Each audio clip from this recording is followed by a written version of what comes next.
Alcoholic hepatitis is hepatitis due to excessive intake of alcohol.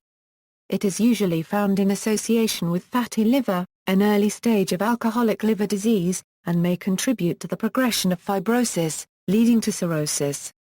Signs and symptoms of alcoholic hepatitis include jaundice, ascites, fatigue and hepatic encephalopathy.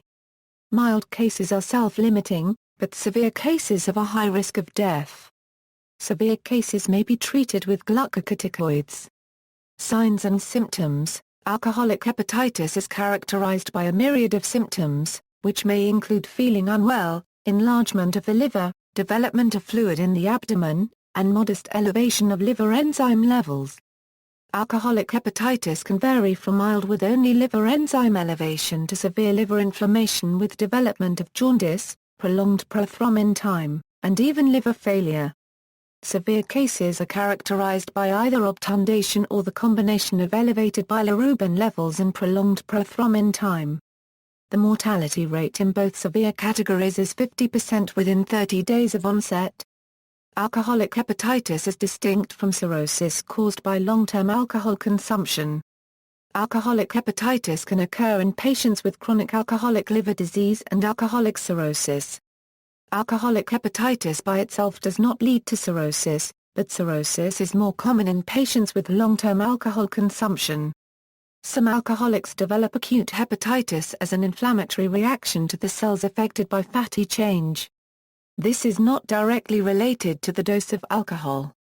Some people seem more prone to this reaction than others. This is called alcoholic steatocene necrosis, and the inflammation probably predisposes to liver fibrosis. Diagnosis. The diagnosis is made in a patient with history of significant alcohol intake who develops worsening liver function tests, including elevated bilirubin and aminotransferases. The ratio of aspartate aminotransferase to alanine aminotransferase is usually 2 or more. In most cases, the liver enzymes do not exceed 500. The changes on liver biopsy are important in confirming a clinical diagnosis.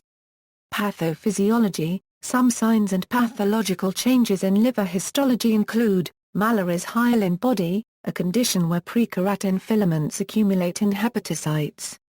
This sign is not limited to alcoholic liver disease, but is often characteristic. Ballooning degeneration. Hepatocytes in the setting of alcoholic change often swell up with excess fat, water and protein. Normally these proteins are exported into the bloodstream. Accompanied with ballooning, there is necrotic damage. The swelling is capable of blocking nearby biliary ducts, leading to diffuse cholestasis.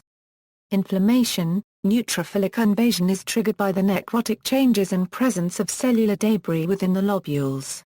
Ordinarily the amount of debris is removed by Kupffer cells, although in the setting of inflammation they become overloaded, allowing other white cells to spill into the parenchyma. These cells to hepatocytes with Mallory bodies. If chronic liver disease is also present, fibrosis, cirrhosis, a progressive and permanent type of fibrotic degeneration of liver tissue. Treatment and management. Clinical practice guidelines by the American College of Gastroenterology have recommended corticosteroid treatment. Patients should be risk stratified using a MELD score or Child-Pugh score. Corticosteroids. These guidelines suggest that patients with a modified MADRS discriminant function score greater than 32 or hepatic encephalopathy should be considered for treatment with prednisolone 40 mg daily for 4 weeks followed by a taper.